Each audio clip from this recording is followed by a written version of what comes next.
Gunlancers. I have played Stories 2 to death, and before shelving it for the moment, at least until Molten Tigrex is released, I wanted to replay the game with a self-imposed challenge. For my challenge I have set 3 simple rules.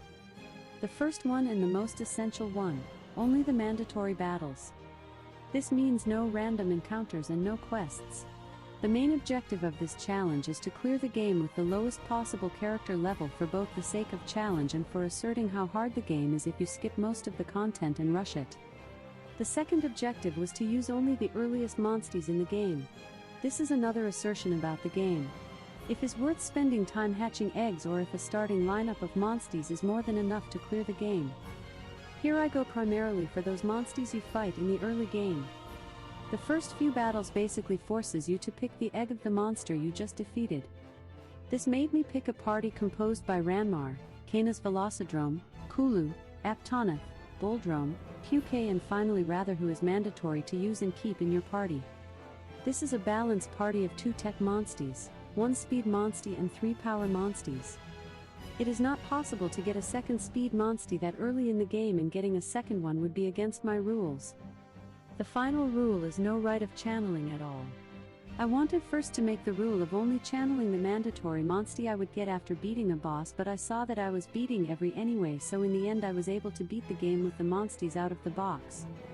So, putting it together, the challenge can be resumed as beating the game at the lowest possible level with your starter monsties and no upgrades.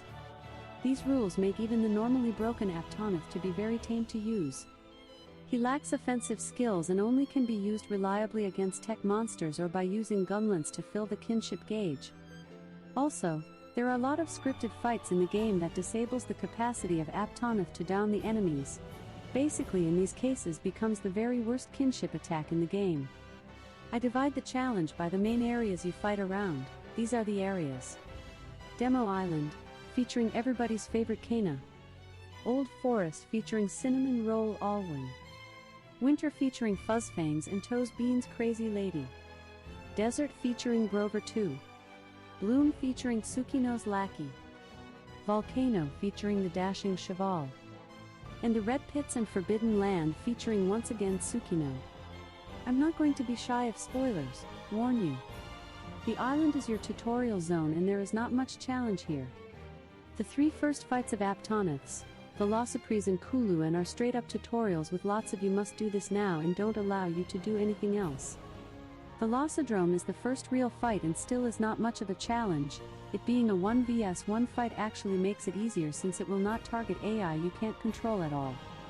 The next 3 fights are versus Cuckoo, Boldrome, and Puke. The Boldrome one is of special mention because is scripted to be interrupted by Anja. This cause that you will be unable to kill the Boldrome, negating you from the equipment and experience. With all this, I fought the first area boss, the Red-Eyed Anjanath, at level 6. The equipment used is the Tetsukabra gunlance that you can obtain from bottle caps at the Melinx and Arzuro's armor that boosts the highest defense and also is cheap with bottle caps. Money is an issue when only fighting the mandatory fights, since you can't complete quests and your main source of money is selling items. Anjanath is special in that Aptonath kinship doesn't cancels the rage and just delays the attacks, so it is an honest fight. I was actually forced to use burst fire to fill my kinship in 1 round, which is something I wouldn't need with any kinship boosting skill. The trick I use when I know a big attack is coming is to swap to another monstie so they take the blunt and I guard. Surviving this attack takes a knock to the initial state and the pattern begins again. He is simple and gets finally defeated after 19 turns with 2 full kinship monsties stored. Easy. The Old Forest section is long with 6 mandatory fights. Polamu, Basarios that are split in 3 fights, Yingaruga, Duramburos and Nyakurga are all easy and quick to finish without issues. The duo versus Alwyn is more interesting. I remember failing that in my first run. Now got easy because I got lucky being able to get head-to-heads against Ligiana, which always used speed attacks. I still almost failed because of the Alwyn kinship attack, but was able to trump him up with Puke kinship that does lots of area damage and poison both opponents. At the end I fought the area boss, Egg Wrathian, at level 12. The equipment is Basario's armor with Gypsyros hammer and still the Tetsukabra gunlance. This is the hardest fight so far and I almost failed it. The reason being the first monster that uses 2 attacks in 1 round. I almost failed after letting Wrathian use its fire area attack. Most if not all monsters have a special attack in the 3rd round of rage. I was able to clear it thanks to breaking its tail while I was enraged. This knocks down her and cancels the rage, giving you breathing room to defeat her. It was a very in extremis victory and one of the hardest things in the run. Her armor allowed me to clear the next winter area more easily as it features good defense and health boost. The winter area is even more packed with monsters.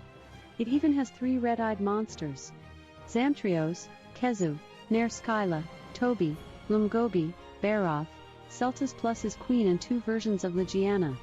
While Ligiana is the final encounter of the area, I consider Celta Queen the hardest and most interesting monster in the zone.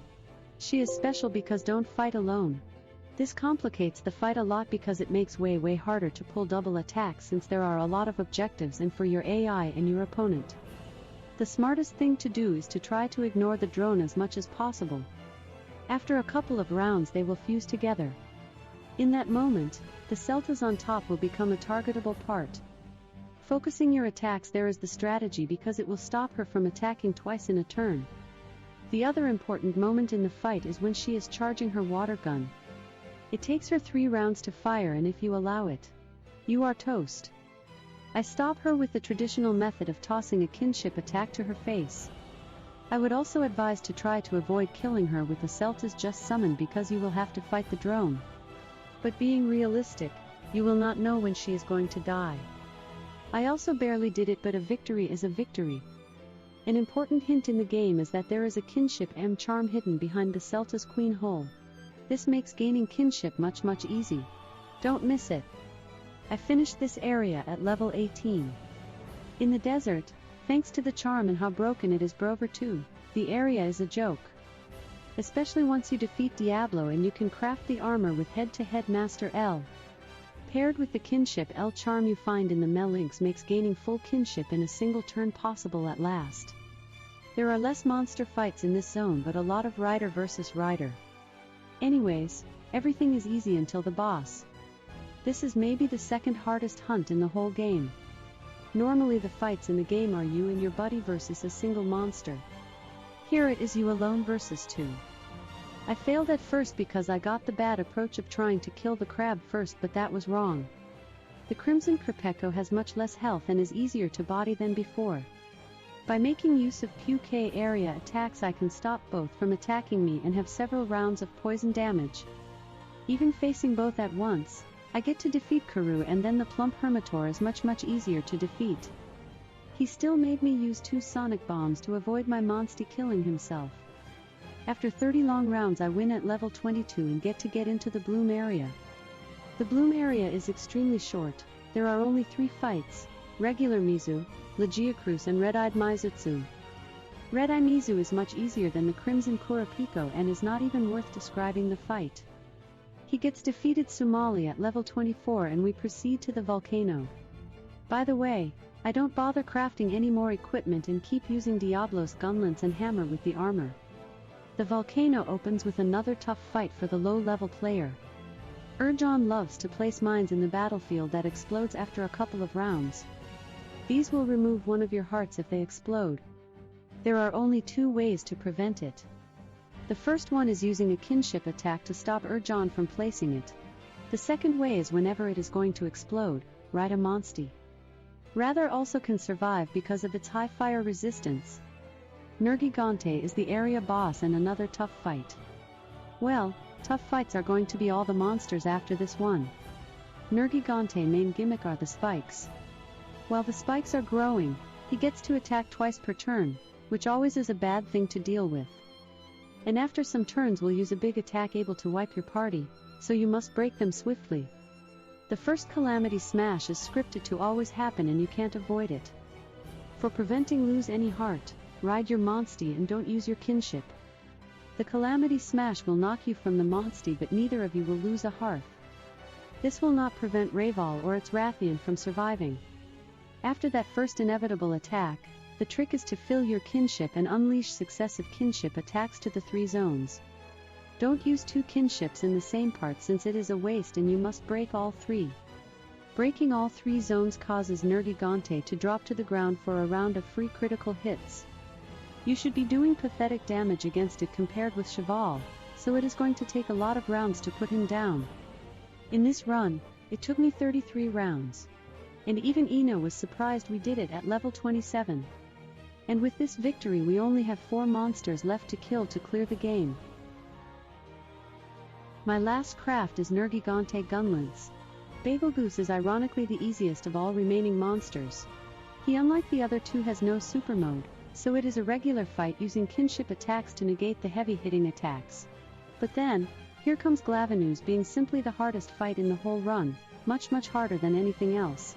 The reason behind this is the tail attacks that do huge damage to everyone, and since I'm low level, this is an instant kill. Worst thing is that he likes to use it over and over after the first warning slash. The only saving grave you get is that if you break the tail, he will drop to the ground and get out of rage mode. By the way, if you are thinking about it, Aptonath does not work to stop the rage or the endless barrage of tail slashes since it will continue after getting back on foot. Here the trick is the timing of when to break the tail. You must not break it the first time he enters the rage but the second time. For surviving the first one, once again you can use the trick of riding and getting knocked. It took me 5 to 6 attempts but triumphed in the end. Yay! While not as much sadistic, Glacial Acnator is also pure from the first round. He starts in ice armor and while is iced, gets double attacks per round. Your only chance is to fill kinship as fast as possible and break the tail. With the armor broken is no different from any other monster. He uses a yellow attack to recover the armor. To survive that attack, ride your monstie and let it hit you. After that, you can use the kinship attack and be closer to break the armor again. There is a lot of randomness here to succeed because Kyle must decide to also hit the tail to make it less hard. After these 3 are down, we get to fight another round of evil riders and get into the 2 final fights. The penultimate fight is versus our Ratha. Since he only has fire attacks, he is very easy to deal with only selecting speed attacks. He gets a little tougher when gets to use 3 attacks per round, but after the huge walls that are Glavenus and Glacial, this is almost a joke. And we are there. The final boss at level 33. As spectacular as this monster is, it is somehow boring and predictable once you get the hang out of it. I still failed once because I was unable to beat the final phase, which is something like a timed sequence where you must break all the wings before he wipes your hearts. The trick against Altura is saving your kinship for breaking the wings. You carry over any kinship from one phase to the next, so this fight is an exercise of patience. Just mind that not every monster kinship can break a wing. In my case, Puke and Kulu do area damage and are unsuitable. There is also the issue of Aptonath knocking himself to the ground, that here is a death wish. Luckily there is a way to use Aptonath kinship without the drawbacks, that is using him alongside Kyle. The ray wings are a lot weaker than the side wings. You should aim for these first. The side wings on the other side are better targeted with the double kinship attacks. It is also a good idea to ride your monstie and get an attack to raise the kinship damage to level 2. This fight took an insane amount of time because Altura decided to target Kyle most of the time and Kyle decided to suicide by using charge every single time. But thank goodness Kyle was not able to sabotage my run and I did it. Completed the low-level challenge in about 17 hours. With this victory I'm quite satisfied with Monster Hunter Stories 2 and I can pass the page. I really loved every minute of Stories 2. I will play the DLC, of course, but will not dedicate much more time to it. Thanks Capcom for producing such a wonderful game. And thanks to you for watching. See you in the hunt.